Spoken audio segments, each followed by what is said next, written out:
ನಮಸ್ಕಾರ ವೀಕ್ಷಕರೇ, ನಾನು ಪೂಜಾ ಹಿರೇಗೌಡರ್.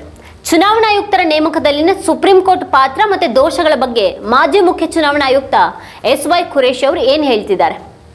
ಭಾರತದ ಪ್ರಜಾಪ್ರಭುತ್ವ ಅದನ್ನು ರಕ್ಷಿಸಬೇಕಾದ ಸಂಸ್ಥೆಗಳಿಂದಲೇ ಅಪಾಯದಲ್ಲಿದೆಯಾ?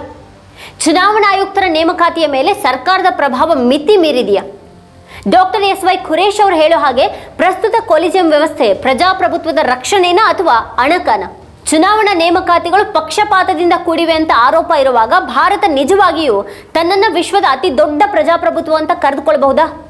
ಚುನಾವಣಾ ಆಯೋಗಕ್ಕೆ ನೇಮಕಾತಿ ಆಗ್ತಾ ಇರುವಂತಹ ರೀತಿ ಹಾಗೆ ಅದನ್ನು ಸುಪ್ರೀಂ ಕೋರ್ಟ್ ನಡೆಸ್ಕೊಳ್ತಾ ಇರುವಂತಹ ಶೈಲಿಯ ಬಗ್ಗೆ ತೀವ್ರ ಕಳವಳ ವ್ಯಕ್ತವಾಗ್ತಾ ಇರುವಾಗಲೇ ಈ ಬಗ್ಗೆ ಮಾಜಿ ಮುಖ್ಯ ಚುನಾವಣಾ ಆಯುಕ್ತ ಡಾಕ್ಟರ್ ಎಸ್.ವೈ. ಖುರೇಶಿ ಅವರು ಏನು ಹೇಳಿದ್ದಾರೆ ಅಂತ ಇವತ್ತಿನ ವಿಡಿಯೋದಲ್ಲಿ ನಾವು ಚರ್ಚೆ ಮಾಡಿದ್ದೀವಿ. ಸಂಪೂರ್ಣ ವಿಡಿಯೋ ನಮ್ಮ ವಾರ್ತಾ ಭಾರತಿ ಚಾನಲ್ನಲ್ಲಿದೆ. ಕೊನೆವರೆಗೂ ಆ ವಿಡಿಯೋನ ನೋಡಿ ಇಷ್ಟ ಆದರೆ ಲೈಕ್ ಮಾಡಿ, ಕಮೆಂಟ್ ಮಾಡಿ, ಅದರ ಲಿಂಕನ್ನು ನಿಮ್ಮೆಲ್ಲ ಬಂಧು ಮಿತ್ರರಿಗೆ ವಾಟ್ಸಪ್ ಮಾಡಿ. ಹಾಗೆ ನಮ್ಮ ಚಾನಲನ್ನು ಸಬ್ಸ್ಕ್ರೈಬ್ ಮಾಡೋದು ಮಾತ್ರ ಯಾವುದೇ ಕಾರಣಕ್ಕೂ ಮರಿಬೇಡಿ. Thank you.